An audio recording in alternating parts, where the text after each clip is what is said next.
Sejam bem-vindos ao resumo da semana, oportunidade na qual você tem de ficar bem informado sobre tudo o que acontece na política nacional e internacional.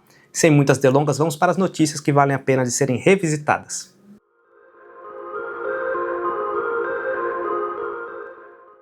Vamos começar com uma notícia, acredito que rápida, mas que tem a ver com a economia. O governo, como vocês podem ter visto aqui, especificamente o Ministério da Fazenda, ele reviu a metodologia de cálculo do PIB. PIB, como vocês sabem, é a soma de tudo que o Brasil produz e é mais ou menos o resumão de como vai a economia. Se o PIB cai, quer dizer que a economia está retraindo, o Brasil está produzindo menos do que no ano passado. Se o PIB sobe, aí é um bom sinal, quer dizer que a gente superou as nossas expectativas e crescemos um pouquinho mais. De acordo, então, com esse novo cálculo, o Brasil aqui teria um crescimento um pouco melhor do que teria sido divulgado em 2024. É aqueles ajustes de metodologia para poder inflar os números. Acontece que nada adianta você mudar a metodologia se você não mudar a realidade. E por que eu estou falando isso? Na mesma semana em que tivemos essa metodologia nova, tivemos aqui uma notícia não muito feliz de que o Brasil, infelizmente, segundo a consultoria aqui da Austin Ratings, o Brasil deixou a top 10 economias do mundo. Nós estávamos lá em 8º lugar e caímos, infelizmente. Agora, o Brasil ocupa a 11ª posição. Fomos passados pela Itália. Itália, para quem então se lembra, em 2024, era justamente o 8º lugar que foi passado pelo Brasil. Agora a Itália retomou o posto dela, cresceu cerca de 10%, parabéns aí a Meloni pelo trabalho que está sendo feito. Agora uma coisa que é bem triste, o Brasil foi passado pela Rússia, um país que está com uma economia de guerra, é uma situação pior. E aí você vê que o nosso governo federal consegue ser pior do que uma situação de guerra. O Brasil também foi ultrapassado pelo Canadá. O Canadá tem uma competitividade bem considerável, aí, principalmente na relação de serviços, apesar de que é um país que a gente sabe que tem mais de 90% do país coberto por gelo. E aí demonstra que realmente a produtividade brasileira é muito ruim. Apesar de nós termos uma quantidade muito maior de território, de recursos naturais, de população, ainda assim um país não pequeno em território, mas pequeno em população e em território útil, consegue ser mais produtivo do que o Brasil. Se a gente levar em consideração aqui que em 2024 nós tínhamos aqui falado que o Brasil tinha superado justamente a Rússia, o Canadá, a Itália, e ficado em 8º lugar com 2 trilhões e 300, e hoje com 2 trilhões 226, claro, a gente está falando de trimestre aqui, então pode ser que no 4º trimestre de 2024 a gente cresça um pouquinho, mas você pode ver aí que a economia está bem lentinha, a gente praticamente quase não cresceu. E como eu falei aqui, a Itália, faltando ainda um semestre para terminar, saiu dos 2.300 e pulou para 2.54. Então, realmente está conseguindo um bom resultado, mereceu ter passado por nós. Nós, por outro lado, estamos praticamente numa estagnação muito tempo, que a gente chama de estagnação técnica. Pode crescer 1, pode descer 2, mas continua ali meio que parado. E praticamente a gente só aproveita o crescimento da população. Só é esse o incremento que a gente tem no nosso PIB. Não há nada de produtividade novo, não há nada de tecnologia desenvolvido in-house, ou seja, aqui em território tupiniquim, que justifique aí um salto, A educação, infelizmente, é ruim ainda, não tem nenhum outro indicador que pode fazer com que a nossa competitividade cresça. E, infelizmente, aí saímos do top 10. Claro que isso aqui não tem muita alteração, no mundo, mas é interessante ver aqui uma fala de 2024, porque 2024, exatamente, porque ele dizia que o 8ª economia do mundo, na verdade foi 2025, agora há pouco, 2025, dia 4. Lula disse que a 8ª economia do mundo não precisa, ter teto de gastos, porque a 8ª economia do mundo é competitiva, suficiente para não ter que se limitar a fazer gastos. Acontece que agora, dias depois, foi divulgado que o Brasil caiu aí para a 11ª posição. E aí? E agora? Precisamos ter teto de gastos, responsabilidade fiscal, já que a gente nem está lá mais no G8, no grupo das 8 maiores economias do mundo? Muito provavelmente o Lula não vai considerar essa queda, e considerando que daqui a 20 e poucos dias nós estaremos em 2026, que é um ano eleitoral, muito provavelmente ele vai pisar no acelerador e o Brasil vai amargar muitos outros gastos aí. E claro, gastos fazem com que, infelizmente, também a gente tenha aquela defasagem no PIB, que não é uma boa notícia. O que demonstra é que nós não teremos um resultado muito bom em 2025 e algo me diz que, infelizmente, igual resultado também ocorrerá em 2026.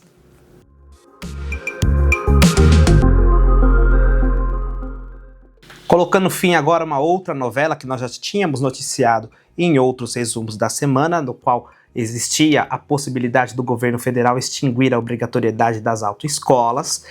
Tivemos consultas públicas, tivemos deputados falando que iam lutar contra esse absurdo, etc. O resultado foi que o CONTRAN, o Conselho Nacional de Trânsito, decidiu que não mais será obrigatório você passar por uma autoescola para conseguir passar, para você conseguir obter a sua CNH. Se você desse uma olhada lá no Código de Trânsito Brasileiro, CTB, você ia ver que o processo de obtenção, de emissão dessa carteira de habilitação deveria ser regulamentado pelo CONTRAN, ou seja, essa obrigação não estava em lei, portanto não precisava necessariamente do Congresso Nacional para alterar, bastava então que o CONTRAN, que é um órgão subordinado ao Ministério dos Transportes, fizesse essa alteração e aí sim você teria o fim dessa obrigatoriedade. Agora, enfim, o Conselho Nacional de Trânsito aprovou uma resolução que tirou a obrigatoriedade das autoescolas. Leia-se novamente, o fim da obrigatoriedade. Não é que elas devem ser fechadas, é que você que tem interesse em ter uma CNH não mais tem a obrigação de contratar uma CFC, um Centro de Formação de Condutores, uma escola de autoescola. Você pode fazer agora a sua habilitação. Como é que fica a partir de agora? Inclusive, já vou entrar nesse assunto. Você vai ter um curso teórico. De novo, se você quiser ir para a autoescola, acha que você não está preparado ainda, que precisa de mais conhecimento, vai estar lá à sua disposição. Caso você não queira, feliz ou infelizmente, tem gente que já sabe dirigir melhor do que muita gente habilitada aí, né? A gente sabe aí que alguns pais ensinam seus filhos já há muito tempo a dirigir. Então essas pessoas podem estar aptas já à condução. Talvez falte alguma questão teórica de principalmente saber as placas, questão de segurança no trânsito, aí é legal você ter um curso, mas não necessariamente numa autoescola. Então agora você vai ter o Ministério do Transporte que vai divulgar um curso gratuito e online que você pode fazer, e também as aulas práticas caem de 20 para 2 horas. Em relação às aulas práticas, de novo, você vai ter a opção de contratar uma autoescola caso você queira, ou um instrutor particular que vai ser credenciado pelos Detrans de cada estado. E isso pode fazer com que o custo diminua aí 80%. É um um custo razoável. Aproximadamente de 5 mil pode cair para R$1.000. E fizeram um estudo lá que mais de milhões de pessoas, cerca de 22 milhões de pessoas, não têm condições de custear uma CNH. Agora, com essa diminuição, pode ser que mais pessoas tenham a habilitação para fazer a emissão da Carteira Nacional de Habilitação. Lembrando que a prova prática, ela continua existindo, né? Que eu acho bem legal. Você tem um exame e pouco importa a forma como você vai estudar, desde que no dia do exame você tenha o conhecimento. Vou fazer um exemplo aqui. Sou advogado. Eu saí da faculdade, ofereci o exame e passei. Maravilha. Tem gente que opta fazer o cursinho pré-OAB. Ele pode fazer caso queira. Não tem a obrigação e ele tem a opção de fazer. Se ele passou, se ele fez uma vez, reprovou, acha que tem que fazer o pré-OAB, está lá à disposição dele. Aqui seria a mesma coisa. Terá o exame. Caso a pessoa se sinta despreparada, tem a opção de fazer o CFC. Do contrário, e conseguir provar para o órgão fiscalizador que ele tem os conhecimentos necessários para poder ser um habilitado, aí é crer no sistema. Aí você pode falar que o exame prático talvez seja meio negligente, né? Eu lembro, mais de 15 anos, né? Quando eu fiz o meu, eu achei o meu exame meio largado. Até falava para muita gente, se eu estou habilitado, isso é sinal de que o sistema não é o mais adequado. Hoje, claro, já dirijo já há um tempinho, já estou melhor do que antes. Mas naquela época ali eu duvidava do sistema. De novo, a gente pode questionar então, colocar um sistema mais rígido de comprovação de que você tem os conhecimentos necessários para emitir uma CNH. Mas pelo menos agora vejo com muito bons olhos essa flexibilização aí para emissão da carteira, então fica aí ponto para o governo federal. É importante que, por mais que eu tenha a minha oposição declarada ao governo federal, quando ele coloca um ponto legal, eu tenho que reconhecer. Mas isso não me convence a votar nele. Mas de qualquer forma, tenho que falar aí, boa ação, gostei, e eu tenho certeza que muitas outras pessoas, principalmente os milhões de pessoas que não têm CNH e estão em idade hábil, também vão gostar.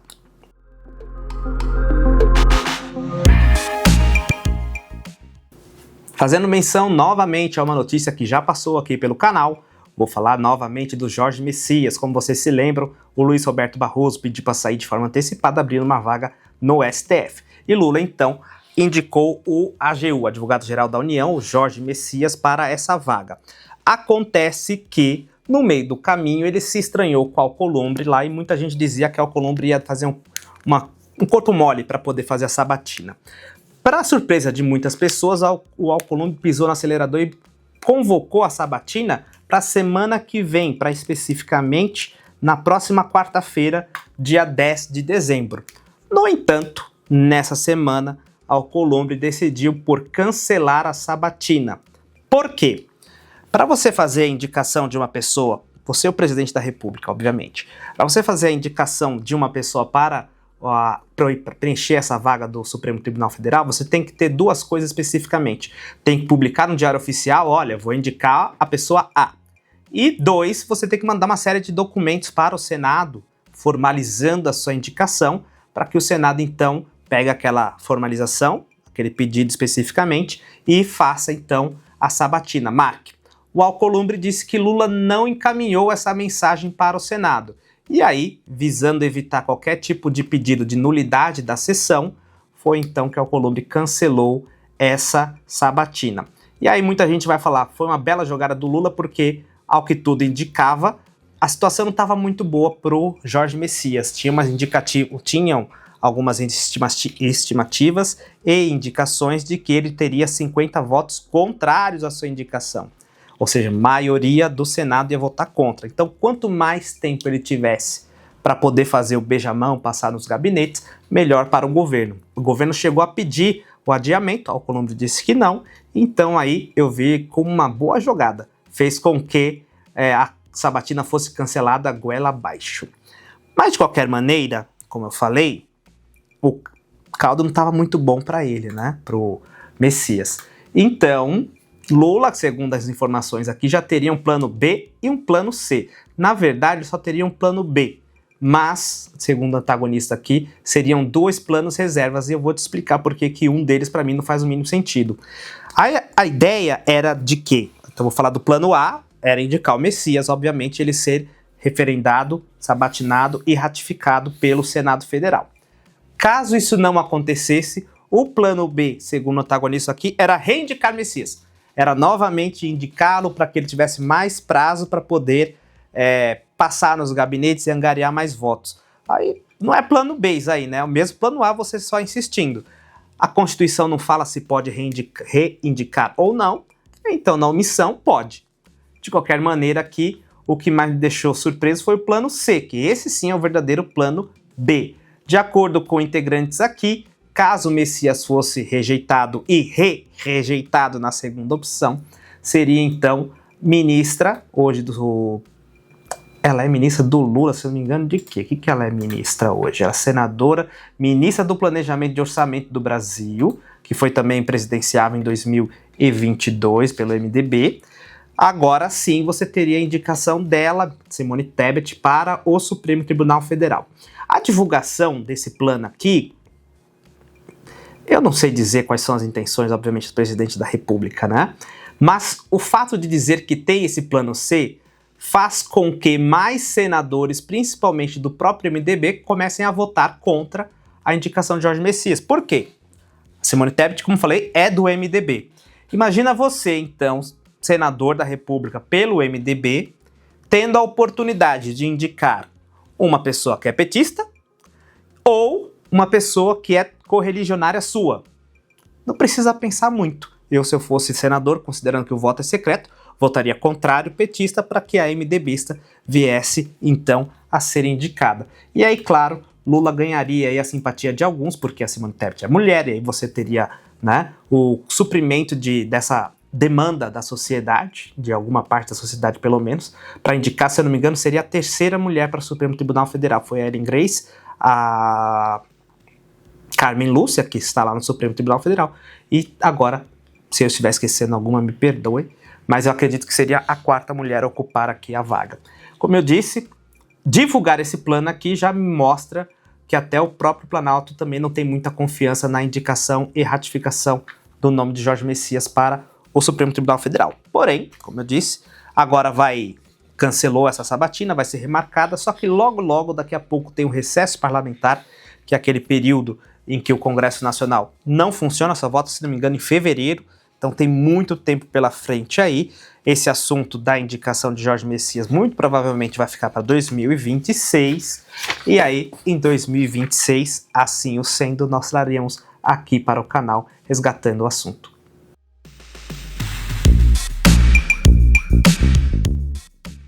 Mais um caso de notícias lá da semana passada que teve repercussões nessa, então, que vale a pena a gente revisitar. Vocês se lembram do Banco Master? Eu cheguei aqui a mencionar para vocês, né? Mesmo a pessoa que não é do mundo financeiro, mas só para explicar, o Banco Master trazia aí umas ofertas de investimento bem consideráveis, com um retorno bem considerável. E eu olhava aquilo ali e falava, uma hora isso aí vai quebrar, porque não é possível que só esse banco tenha a fórmula mágica do sucesso e ofereça produtos tão rentáveis para os seus clientes. Por isso mesmo que eu nunca coloquei R$1 nesse banco aqui, já prevendo que em algum momento ia dar ruim, né? O banco BRB chegou a fazer uma proposta de compra, porém o Banco Central falou, muito estranha essa compra aí, vou reprovar. E aí no final das contas o Banco Master, sem ter para onde correr, já que ele não tinha mais quem o socorresse, os amigos políticos não deram a mão para ele quebrou, foi declarada insolvência bancária pelo Banco Central, obviamente, do Banco Master. E aí o que aconteceu foi que o Daniel Vorcaro chegou a ser preso, foi solto, enfim. Nessa semana, o processo que estava tratando sobre esse assunto aí foi para o Supremo Tribunal Federal. Por quê? Dentre os documentos que lá estavam constando, mencionava-se a existência ou atingimento, a participação de um deputado federal. E aí, caso tenhamos alguma ação penal contra um deputado, a competência é do Supremo Tribunal Federal. Por esse motivo, todo o processo foi chupinhado para o Supremo. Até aí, acredito que foi uma manobra, um advogado muito competente, parabéns. Porém, chegando lá no STF, o ministro Dias Toffoli decidiu então decretar sigilo no processo. E aí isso é uma coisa muito estranha, porque eu estou aqui com a Constituição Federal, especificamente no artigo 93, no inciso 9º, e ele diz que todos os julgamentos do Poder Judiciário serão públicos. Ou seja, sigilo, como é aqui, é a exceção. E quando você terá sigilo? Em casos nos quais a preservação do direito à intimidade do interessado no sigilo não prejudique não prejudique o interesse público à informação. Ou seja, somente em casos nos quais tenhamos aqui a preservação do direito à intimidade, você coloca sigilo no processo. A regra, então, é que todos os julgamentos sejam públicos. Quando nós temos, por exemplo, casos sigilosos, ações de menores de idade, porque aí você tem que entender que o interesse do menor de idade você não pode negociar, né? Então, o Ministério Público, a pessoa menor de idade, ela não pode falar se ela está afim ou não de que os interesses dela sejam expostos, considerando principalmente que todos os processos judiciais são publicados no Diário Oficial, ou seja, é público. Você tem, por exemplo, divórcio, no qual você vai ter aí a intimidade do casal discutindo, né? Então, a regra é que o julgamento seja público. No caso de preservação à intimidade, aí você tem a decretação de sigilo. No entanto, por algum interesse que eu não faço a mínima ideia, mentira, faço, né? Mas por interesses escusos, foi decretado o sigilo. E não é qualquer sigilo não, tá? Porque quando você tem a decretação de sigilo no judiciário, aparece dessa maneira aqui. A reclamação, processo tal e as iniciais. Aqui DBV, que é Daniel Bueno Vorcaro, justamente o dono do Banco Master. Porém, o sigilo que o Toffoli colocou aqui é tão sigiloso que não mostra a origem, não mostra nada. Por exemplo, aqui você tem, autuação, protocolo de distribuição e nada mais. Você não tem nenhum controle. Qualquer pessoa que quiser entrar aqui para poder fazer o controle, porque todo o processo devia ser público e toda ação do judiciário devia ser sujeita ao controle social, nesse sentido aqui a sociedade podia ter o direito de ver o que está sendo decidido, a gente perdeu aqui, infelizmente, né? Aí, por que eu falei assim, interesses dos quais eu não sei o que aconteceu para justificar? A gente fica sempre pensando, e aí nesse pensamento você pode suscitar talvez uma imparcialidade do Poder Judiciário nesse caso. Por quê? Por exemplo, o Banco Master, o Vorcado especificamente, já financiou muitos eventos nos quais tivemos a participação do STF. Então você teve em 2022, o pessoal foi levado lá para Nova York, jantar de gala, lá na conferência da LIDE, foram para Paris em 2023, 2024 foram para Londres, agora 2024 também foram aqui para o Rio de Janeiro, num fórum empresarial do LIDE. Tivemos ali o Esfera Internacional em 2024, o Banco Master também como um dos patrocinadores. E a gente sabe aqui que coloca esses caras para discutirem o direito brasileiro, o Brasil, etc., publicamente, mas depois vem o aperta-mão, tem o jantar e aí interesses não muito republicanos podem ser negociados. Isso faz com que existam suspeitas de imparcialidade. E o Poder Judiciário não pode ser alvo de suspeita. Se lembra? A mulher de César deve parecer honesta, não basta que ela seja. Né? De qualquer maneira, fica aí uma ideia do porquê, então, o STF decretou esse sigilo aí. Porque não quer que alguns fatos decorrentes desse golpe bilionário, multibilionário, que foi a quebra do Banco Master, venha à tona. Outra questão aqui que o pessoal está levantando de uma imparcialidade. A mulher do Toffoli já foi sócia do advogado atual do Banco Master. Então, o advogado que está cuidando do caso do Banco Master, que está lá no Supremo Tribunal Federal, já foi sócio especificamente, da Roberta Maria Rangel, que é esposa do Dias Toffoli, justamente o ministro que caiu lá no Supremo Tribunal Federal. Então, para você que não entendeu aqui, tem essa imagem mostrando exatamente como é conveniente e suspeito que tenha sido decretado esse sigilo aí para que essa ação não repercuta aqui no mundo exterior. Mas esperar o quê de um judiciário que toda vez que esbarra neles, decreta o sigilo? Vide, por exemplo, aqui o que aconteceu lá em 2019. Você lembra? O amigo do meu pai que ia esbarrar em Toffoli, mas que o próprio Supremo Tribunal Federal aqui determinou que a reportagem fosse tirada do ar aí, dizendo que era fake news e inclusive gerou aí, foi o start, a sementinha do mal daquele inquérito infame das fake news. Né? Tudo começou por aí, a censura começou a rolar no Brasil quando o Poder Judiciário foi atingido. Então aí fica mais um golpe, isso sim, golpe à democracia brasileira, porque a publicidade dos atos institucionais, principalmente do Poder Judiciário, é afetado e a gente vai ficar sem saber, salvo se alguma informação for vazada, seja lá por quem, algum jornalista conseguir obter as informações, porque como eu disse aqui, está completamente sigiloso, não tem informação quase que nenhuma, por mais que a gente saiba exatamente aqui, porque o print é eterno.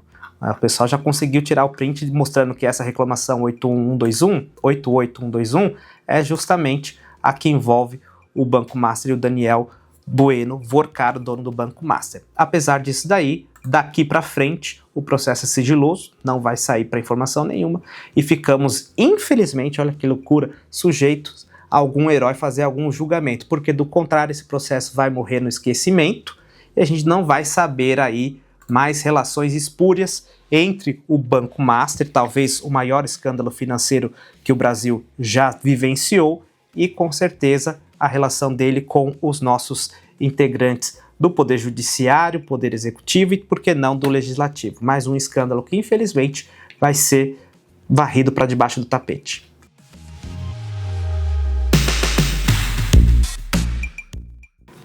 Mais uma referência à notícia da semana passada. Na semana passada eu mencionei essa pesquisa que saiu falando que o Brasil é o país que mais gasta com super salários no planeta inteiro. Aqui os super salários são considerados aqueles que são maiores do que o do presidente da República ou chefe de Estado de algum local, chefe do governo, perdão, de algum local. E aí mostrou que o Brasil está em primeiríssimo lugar, com mais de 57 mil pessoas recebendo mais que o presidente da República.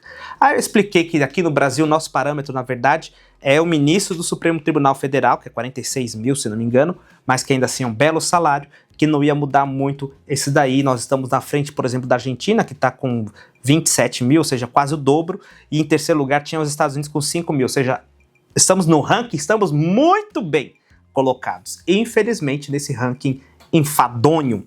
De qualquer maneira, nessa mesma semana, com questão de menos 10 dias depois, o nosso ministro Alexandre de Moraes entendeu que seria uma boa dizer o seguinte: juízes não podem ter vergonha de defender uma remuneração mais digna. Não é digna, é mais digna. Como se o salário de 46 mil reais, mais os penduricários que foram institucionalizados pelo CNJ, do mesmo valor até 46 mil reais, totalizando ali um máximo de 92 mil reais, não fosse digno. Aqui no Brasil existe a ideia de que o Poder Judiciário tem que ser o mais bem pago. Por isso que o artigo 37 diz que o nosso teto remuneratório é o ministro do Supremo Tribunal Federal, ou seja, jogou no Judiciário. Diferentemente da pesquisa aqui que eu estava mencionando, que coloca o Poder Executivo como parâmetro, aqui no Brasil o nosso parâmetro teto é o do Judiciário. A ideia é de que o salário do juiz tem que ser suficiente para que ele não caia na tentação de fazer alguma coisa errada. Já que ele é a pessoa que dá a caneta, né, ele pode esconder algum caso de corrupção gigantesco, algum escândalo bancário multimilionário.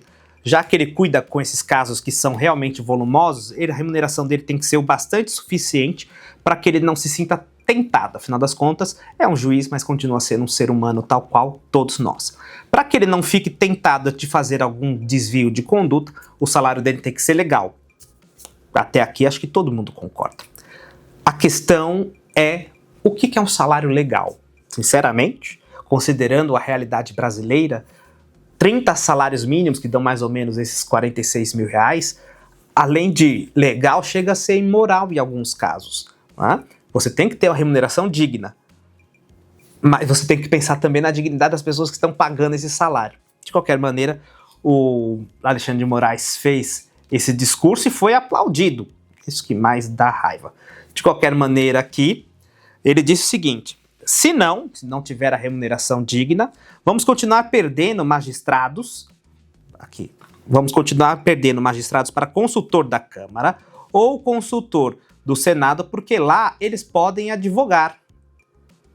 Porque aí, se você advoga, você consegue ganhar dinheiro além do seu salário. Quando você vai para a administração pública, você pode advogar desde que você não advogue contra aquele que te paga o salário. Essa é a nossa vedação enquanto advogados. Né? Sempre de forma transparente, nós temos que defender a valorização da carreira com a volta do adicional por tempo de serviço, que já é um absurdo porque já aprovaram recentemente quinquênio, justamente um plus que você recebe a cada 5 anos de trabalho a mais. De qualquer maneira, vamos lá.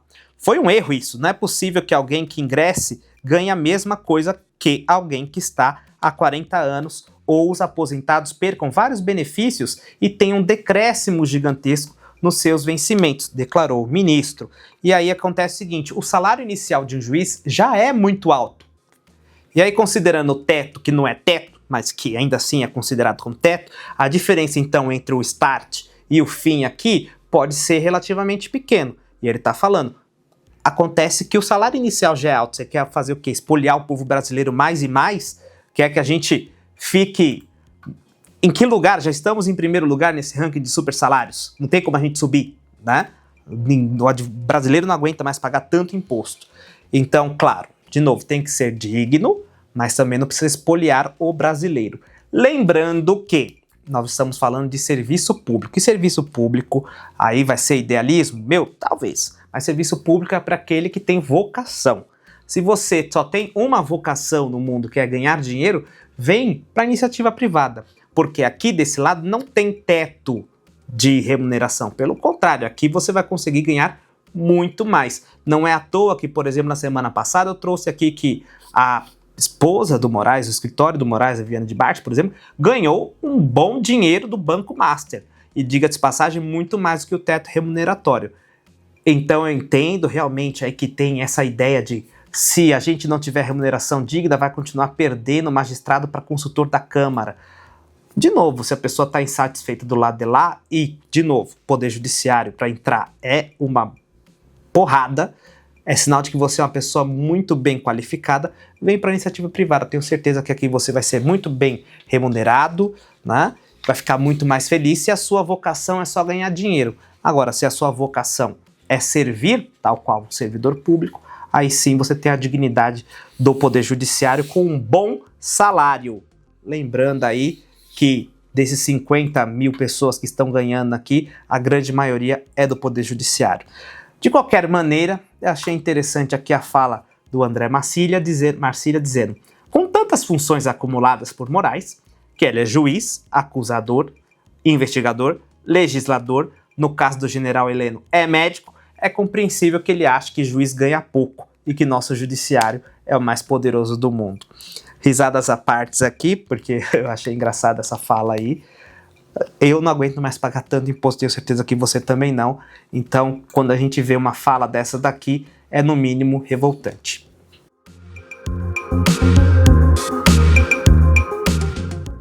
Uma outra notícia aqui que você, a princípio, vai olhar e falar: ué, não é um canal de política?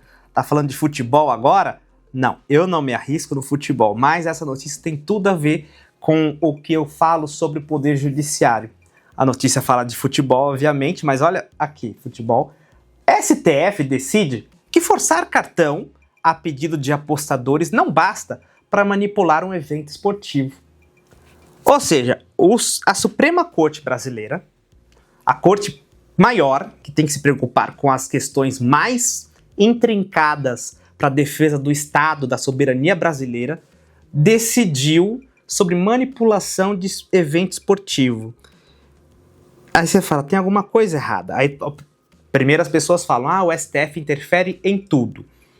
Concordo, em algumas partes. Aí eu tenho certeza que o Judiciário Federal, aqui nesse caso, o STF, quando chega um processo nele, acaba colocando as asinhas para fora, né? E decidindo mais do que deveria. Mas a provocação que eu queria trazer aqui por meio dessa notícia é que, para ele falar, ele foi provocado. Salvo raras exceções, como o inquérito do fim do mundo, que foi colocado ali por iniciativa do próprio Supremo Tribunal Federal, a maioria dos processos nos quais o STF solta as asinhas, como muitos que a gente vai falar ainda nesse episódio. O golpe do Gilmar não vai ser esquecido nesse episódio, obviamente. Mas calma. Muitos desses casos, o Supremo Tribunal Federal é questionado. Por exemplo, do golpe do Gilmar, foi questionado por um partido que não tem nem 5 deputados federais. Então, o que eu queria trazer aqui é que a porta de entrada para o Supremo Tribunal Federal é muito ampla. Ou seja, tem muitas possibilidades de qualquer pessoa questionar o Supremo Tribunal Federal. E isso não deveria ocorrer, porque o STF deveria ser uma corte constitucional. O que isso aqui tem a ver com Constituição Federal? Absolutamente nada. Tenho certeza de dar esse desafio aí de final de semana. Até para você que nunca leu a Constituição, são 250 artigos facinhos de ler. Mentira. Dá uma olhada lá e procura com base em que o Supremo Tribunal Federal vai falar, de acordo com a Constituição, isso aqui. Isso aqui, no máximo, tinha que ter parado no STJ, que é o Superior Tribunal de Justiça, para decidir questões não constitucionais. Porém, a Constituição Federal brasileira entendeu por bem colocar o Supremo no sistema judiciário e, portanto, colocar o Supremo como uma instância dele. Então, por exemplo, eu entro com um processo aqui em São Paulo, eu sou advogado de consumidor, entro com um processo aqui em São Paulo, e esse processo de consumidor, vamos dizer assim, acidente de consumo, a pessoa teve um pequeno corte lá de uma lâmina, sei lá, de um liquidificador. eu posso levar esse caso totalmente individual, que só afeta aquela pessoa, não estou falando de recall, tá? Estou falando de defeito de fabricação só daquele liquidificador. Aquele caso, eu posso levar para o Supremo Tribunal Federal. Qual é a relevância constitucional desse caso para a Constituição Federal? Nenhuma. Então, era interessante que todos nós tivéssemos a consciência de que é necessário fechar essa brecha e dar uma diminuída. Nós vamos falar daqui a pouco que já tem projetos de lei que visam justamente diminuir a legitimidade para pessoas que vão para o STF. Mas eu queria mostrar aqui também a importância de tornar o STF uma corte constitucional, que julgasse única e exclusivamente assuntos derivados da Constituição Federal. Não se você forçar um cartão amarelo é suficiente para fazer manipulação de evento esportivo ou não. Porém, eu devo lembrar aqui que faz um tempinho saiu uma entrevista aqui com a Eliana Calmon, que foi ministra do STJ, mostrando justamente que o STF fez o que fez com essa narrativa do golpe aqui para tirar Bolsonaro, porque Bolsonaro defendia exatamente essa minha ideia. Minha não, né? Uma ideia que eu repercuto, não fui eu que criei, mas foi uma ideia que eu adotei e gosto muito, que é tornar o STF uma corte constitucional e deixar outras matérias alheias à Constituição, principalmente na área penal. O STF não é para ser uma instância judiciária, né? Ele devia ser uma corte que só se preocupa com questões constitucionais. E aí, você pode ver aqui, sequer está na aba de política, está na aba de futebol. Né? De qualquer maneira, enquanto isso não acontecer, não tiver algum deputado que tenha esse mínimo de consciência, nós vamos ter o STF cada vez mais, agora que, né, soltaram a coleira, perceberam que não tem mais como correr atrás do cachorrinho que fugiu, né, porque ele está sem freios. Agora é um pouco tarde, mas ainda dá tempo de colocar alguns limites e colocar o STF aqui como corte constitucional. Mas para isso acontecer, muitas pessoas precisam ter a consciência de que o STF está solto, e uma notícia dessa daqui é prova incontestável de que isso daqui é real. E tenha certeza aí que não é só isso que o STF julga. Muitos outros processos malucos o STF também julga. Claro, existem situações excepcionais, como foi o inquérito do fim do mundo, das fake news, milícias digitais, etc. Mas a grande regra é que muitas pessoas podem acessar o Supremo Tribunal Federal, quando o Supremo deveria ser uma corte excepcional e tratar única e exclusivamente da Constituição Federal. Mas isso é um assunto que a gente tem que desenvolver aí enquanto sociedade, debater e, como eu falei, não ficar sujeito a essas tentações, porque a gente está falando de tirar poder, obviamente. E quando se fala tirar de poder de Brasília, Brasília reage. Mas é necessário aí que a gente faça pelo menos a nossa parte, divulgar essa ideia para que ela tenha cada vez mais pessoas que adotem, como eu fiz, e aí quem sabe no futuro a gente tenha uma corte constitucional de fato e a gente não tenha que se deparar com notícias minimamente bizarras, como foi esse caso aqui dos cartões amarelos.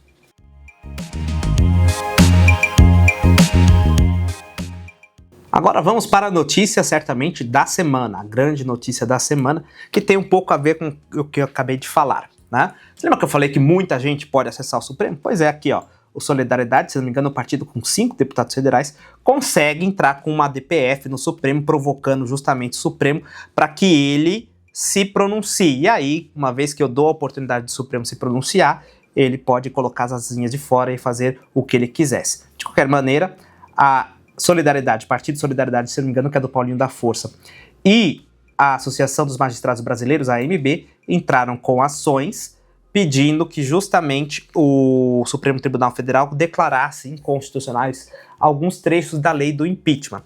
Especificamente, a legitimidade, ou seja, quem poderia entrar com pedido de impeachment contra o ministro do Supremo Tribunal Federal, qual é o quórum que devia ser utilizado, né, e justamente se teria aí a suspensão imediata das atividades do juiz ou não. De novo, o Supremo foi provocado por isso, não foi o Supremo que falou, vou tirar a legitimidade aqui das pessoas. De acordo com a lei 1079 de 50, que é a lei do impeachment, você tem aqui que é permitido a todo cidadão. Vou reler. É permitido a todo cidadão.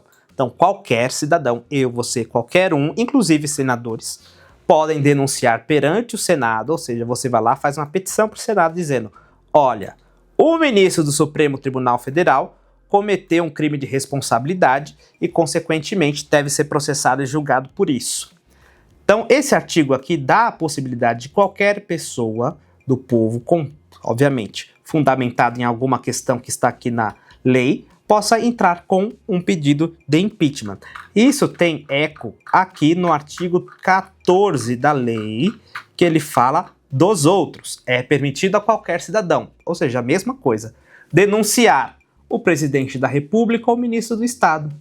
Então, qualquer pessoa pode fazer aqui o pedido de impeachment de um presidente da República, como aconteceu lá com a Dilma Rousseff, por exemplo, que iniciou, claro, depois vieram muitos outros pedidos, mas iniciou, por exemplo, com o pedido do MBL. Começou ali com o pedido de um cidadão e aí, obviamente, teve toda a repercussão.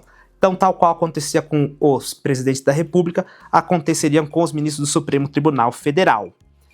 Porém, a AMB entende que isso é muito arriscado e aí pediu, então, que fosse declarada, portanto, inconstitucional e fizesse esse ajuste na lei para impedir que qualquer pessoa entrasse com essa ação. E aqui eles pediram que só o PGR pudesse fazer essa provocação. E aí o ministro Gilmar Mendes, que é o relator do caso, o ministro Gilmar Mendes deu uma canetada dizendo que sim, tem que ser mudado. Pois bem, então, como eu disse, ele fez aqui a decisão e agora não é mais qualquer um do povo, como diz o artigo 41, não é mais qualquer cidadão. É tão somente o Procurador-Geral da República, o PGR. Então essa parte aqui vai ser suprimida, tá? Outra coisa, a lei dizia que recebido e pautado, você colocaria a sujeição ali do Senado e aí metade do Senado poderia aprovar esse pedido. E o Gilmar Mendes entendeu que agora é 2/3 dos senadores. Nós estamos falando aí de 54 senadores. 54 senadores, não mais 41, como era antigamente. Outra questão, caso o Senado entendesse que era admissível aquele processo, a pessoa ficaria suspensa do trabalho imediatamente e aí não receberia mais o seu salário. Nesse ponto especificamente, o ministro Gilmar Mendes disse que ministros do Supremo Tribunal Federal não têm vice. Então, se eles fossem suspensos, o trabalho do Supremo Tribunal Federal poderia ficar prejudicado. De qualquer maneira, aceitou esse pedido.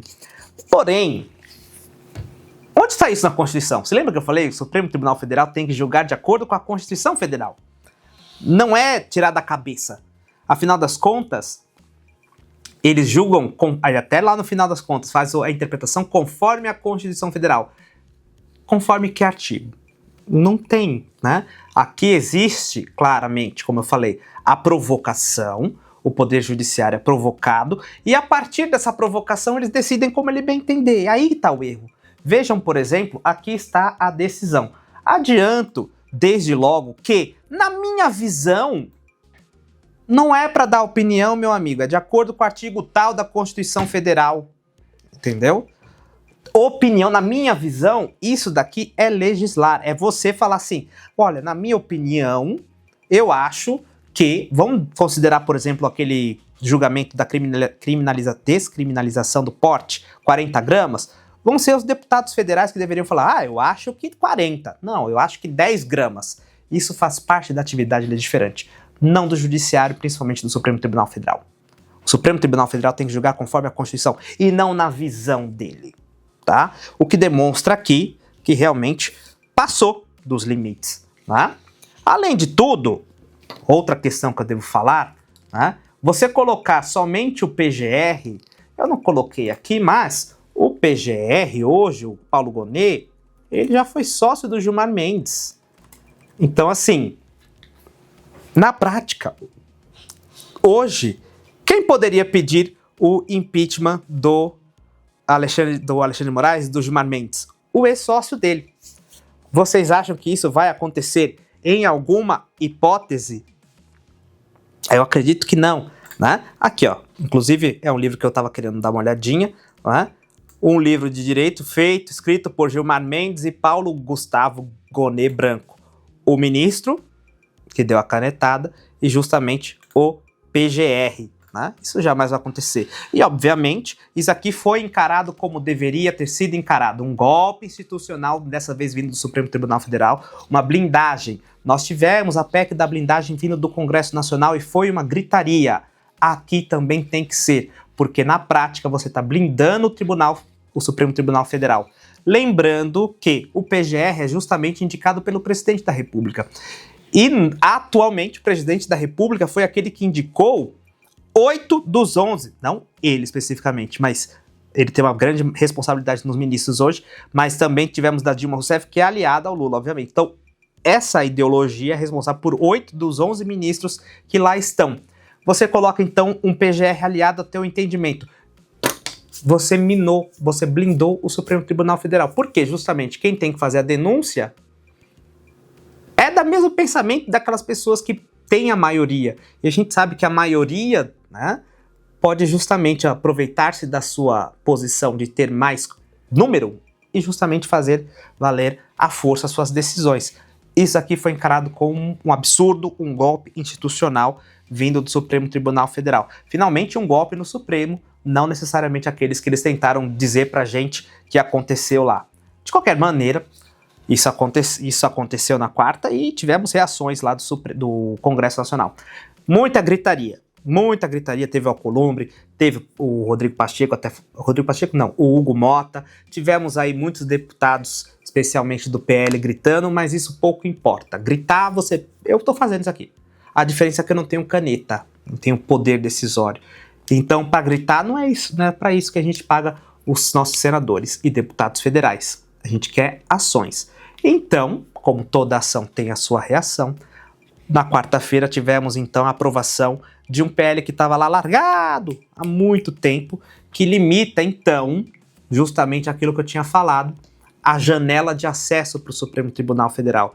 Então, de acordo com esse projeto de lei aqui, dentre outras coisas, não vai ser mais qualquer partido que vai poder acessar o Supremo, e somente aqueles que atingirem uma cláusula de desempenho, uma cláusula de barreira. Se não me engano, hoje está em cerca de 15 deputados federais.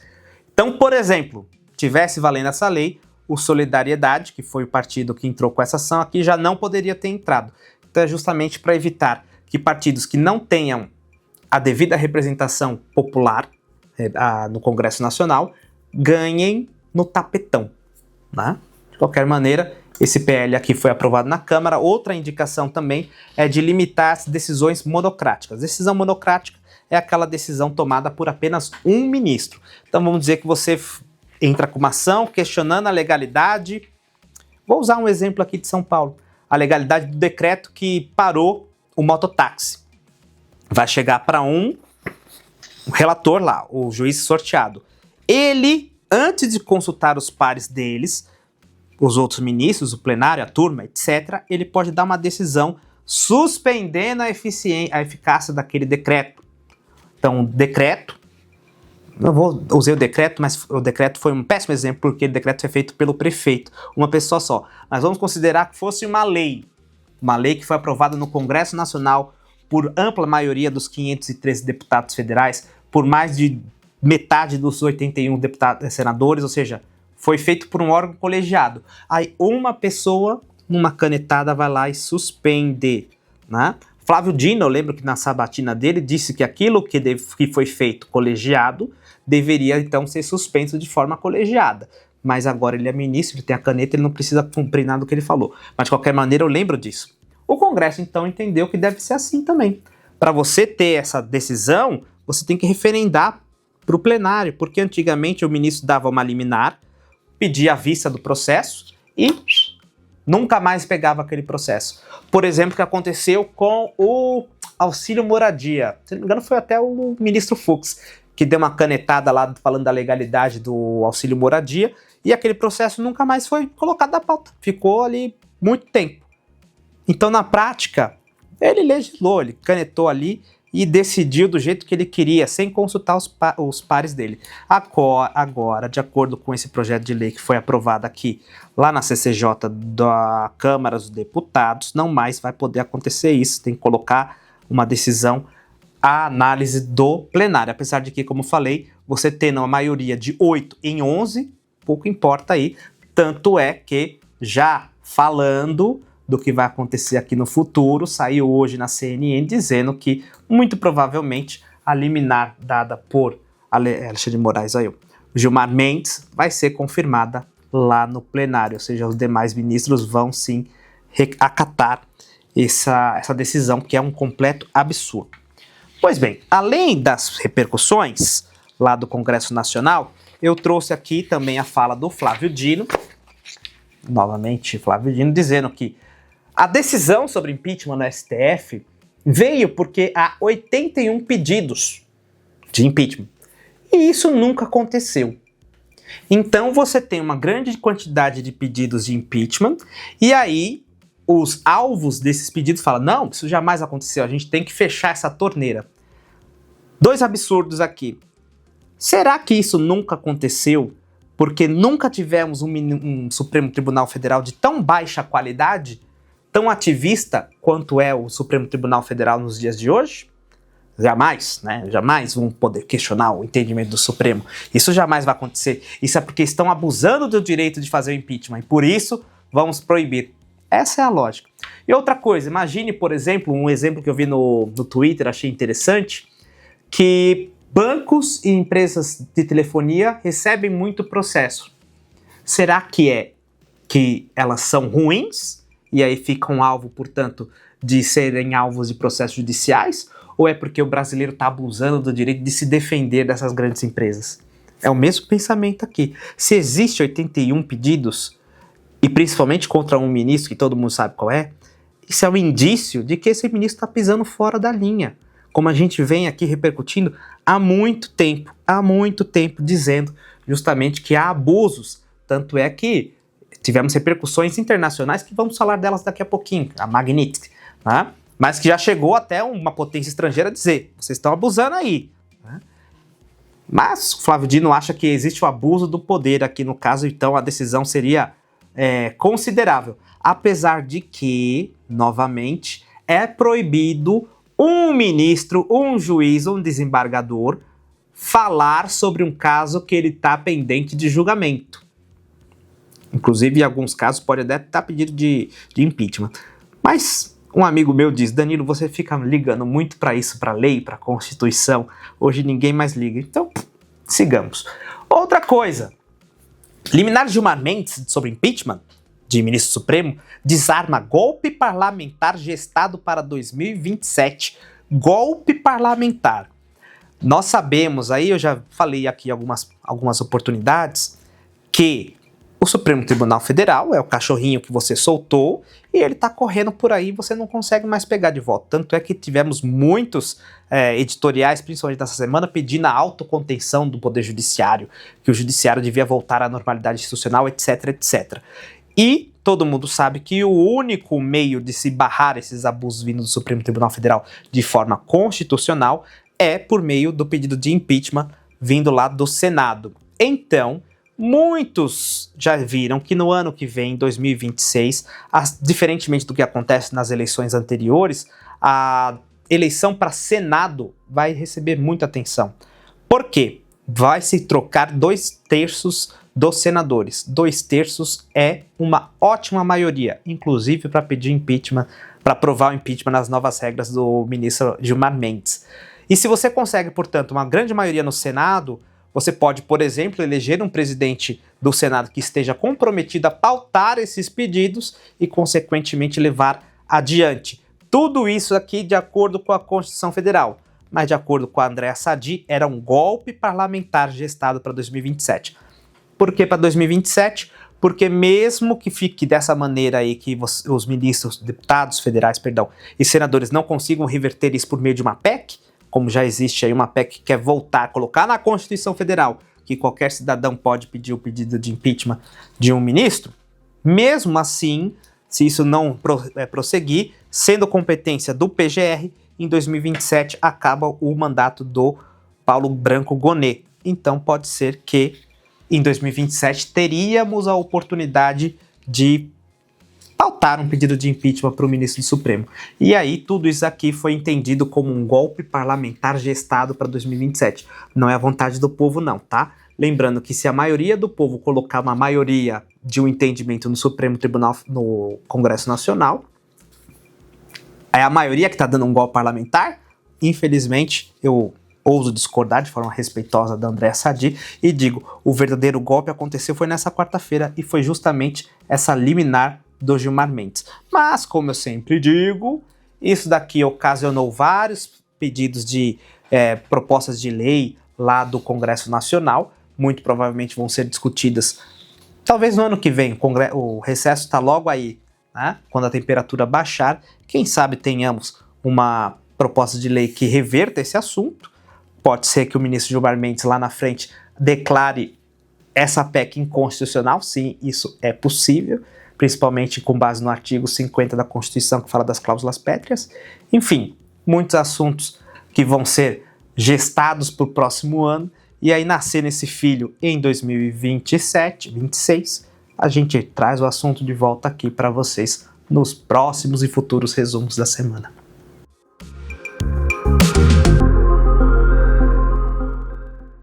Já encaminhando agora para o finalzinho da semana, vou trazer aqui duas notícias rápidas que ainda não tiveram muita repercussão, mas não tenho dúvida nenhuma que vai ser repercutidas no futuro muitíssimo próximo, que foi o seguinte: nós temos lá o escândalo do INSS, tem um inquérito policial na PF, e lá Edson Claro, que era ex-funcionário do Careca do INSS, estranho falar a alcunha do cidadão, mas foi dessa forma que ele foi popularmente conhecido, como vocês podem ver, inclusive aqui no título da notícia.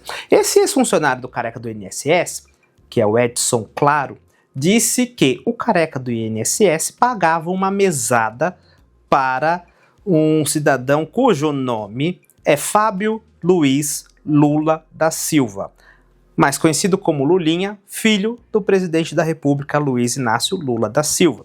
Então, de acordo com Edson Claro, ex-funcionário do Careca do INSS, o Careca, pagava R$300 mil a título de mesada para o Lulinha. Pois bem, gente, esse assunto aqui, como vocês se lembram, lá em maio, se não me engano, foi descoberto que muitas associações faziam descontos pontuais em algumas aposentadorias, só que de pouquinho em pouquinho, um monte de aposentadoria, isso trouxe bilhões de reais que eram desviados dos aposentados. Isso normalmente acontece, a associação pode fazer a filiação de uma pessoa e pedir que seja feito desconto, desde que a pessoa faça a associação de forma válida, inequívoca. Nesse caso aqui, muitas pessoas eram filiadas a essas entidades, sem o conhecimento delas, por isso daí o escândalo do INSS. E nas investigações, surgiu essa informação aí de que o filho do Lula recebia, portanto, uma mesada milionária porque era R$300 por mês, isso fazia com que esse dinheiro chegasse a uma cifra bem alta. Inclusive, coisa de novela aqui, né? Durante a investigação, o Careca do INSS disse para esse cidadão, o Edson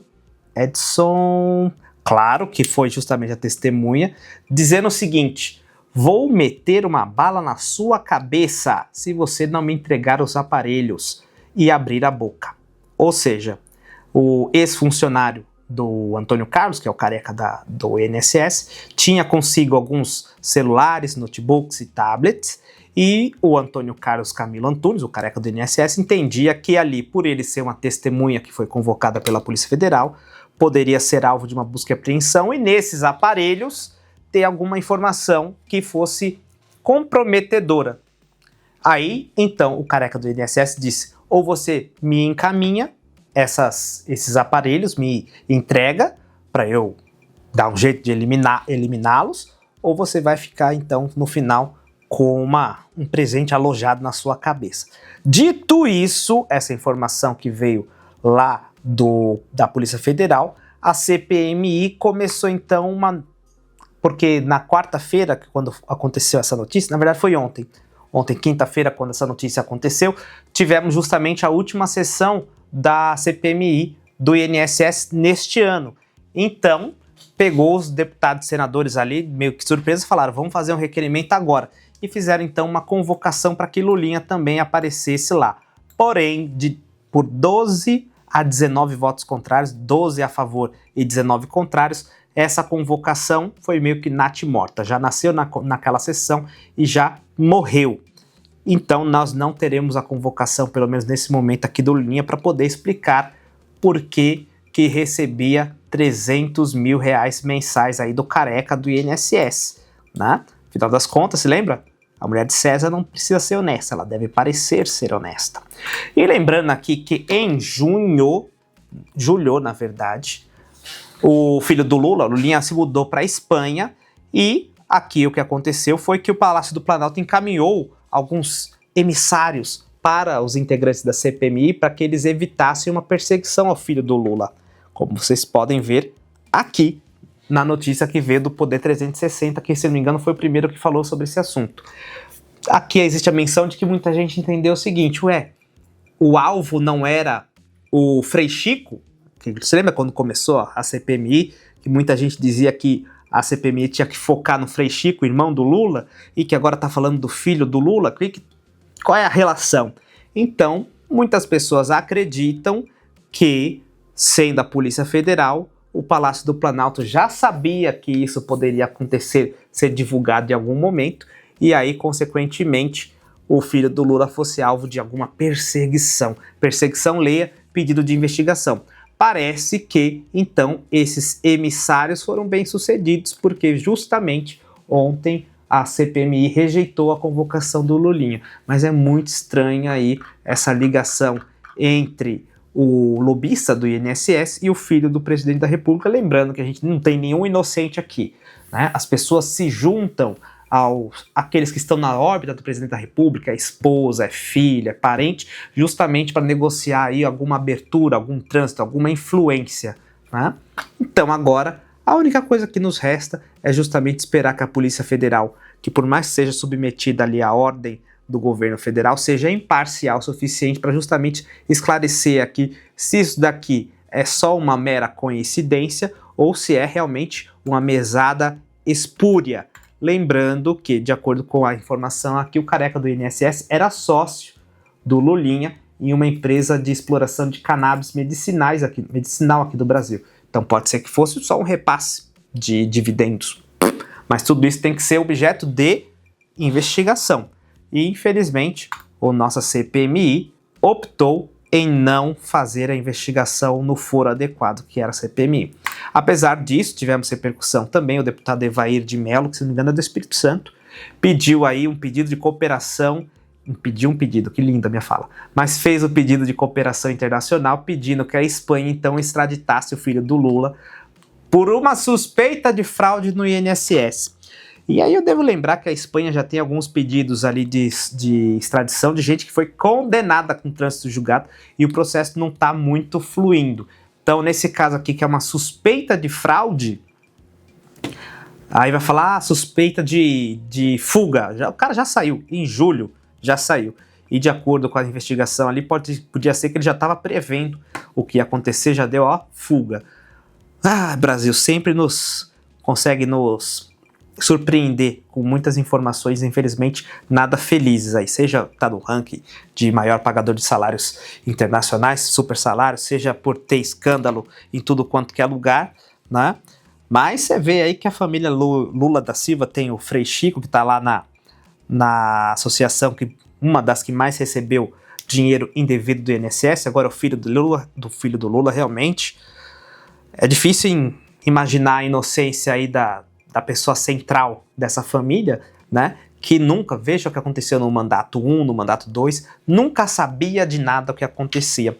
Inclusive eu vi mais um tweet dizendo assim, coitado, todo mundo em volta dele faz os escândalos e ninguém convida ele para que ele participe dos esquemas, porque ele nunca sabe de nada. Mais uma vez aí a fala que, vou colocar aqui, já como uma fala que eu sempre tenho que falar aqui, certamente isso vai ter repercussão nas semanas futuras. Essa notícia foi de quinta-feira agora, eu gravo nas sextas-feiras, então tem só um dia de repercussão. Não tenha dúvida nenhuma que, obviamente e muito validamente, a oposição vai fazer barulho com essa notícia, que vai fazer o Palácio do Planalto sangrar, e aí tendo novamente repercussões sobre elas, eu trago aqui para o canal.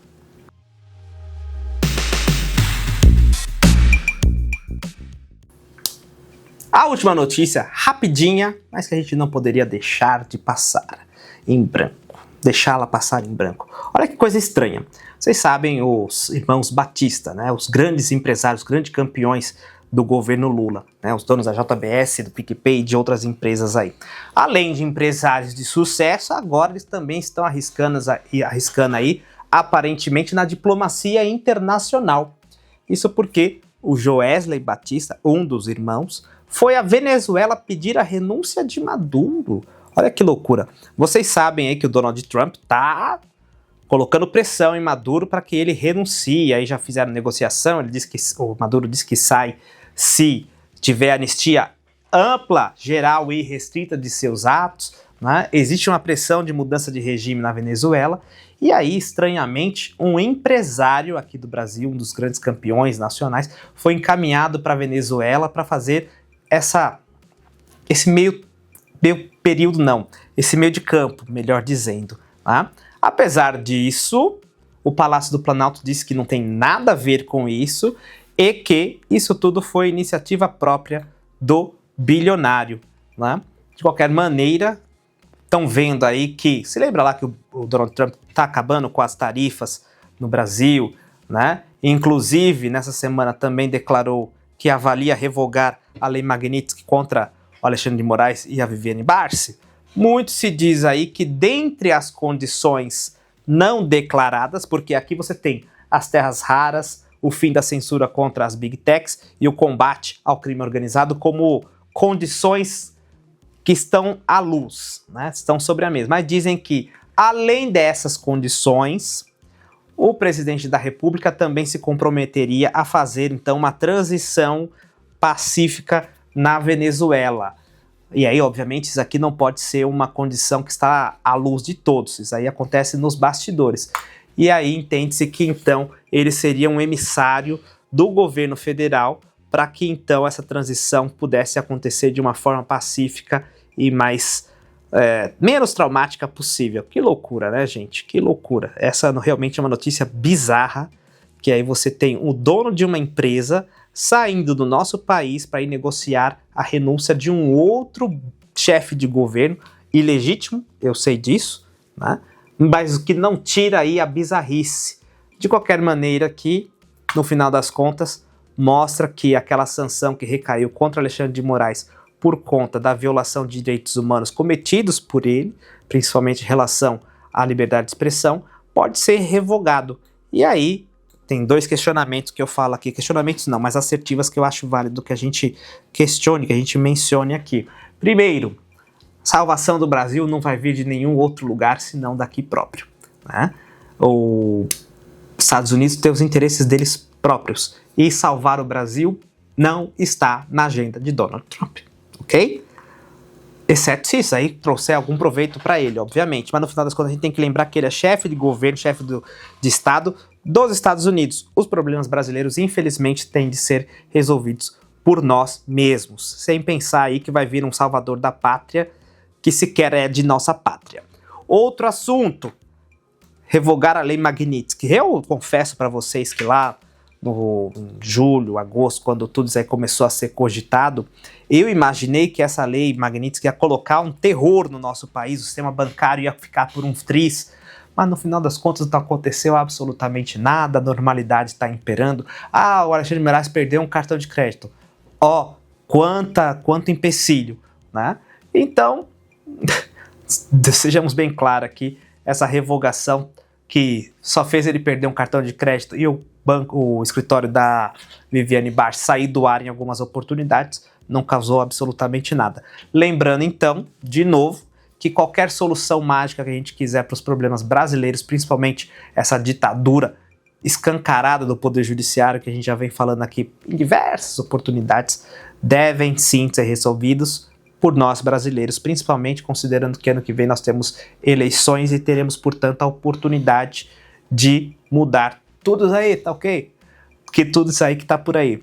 E não vai ser, portanto, nenhuma potência estrangeira que vai nos salvar. Se nós não tomarmos vergonha na nossa cara e conseguir melhorar a qualidade daqueles que nos representam no Congresso Nacional e junto à Presidência da República, infelizmente nós vamos conviver com esses problemas por muito mais tempos, muitos mais tempos, e é isso aí, não tem salvador da pátria, muito menos aqueles que sequer são da nossa pátria.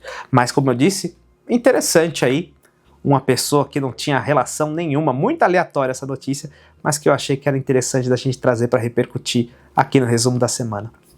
E chegamos, portanto, ao fim de mais um resumo da semana. Se você me acompanhou até aqui, primeiro, meu muito obrigado.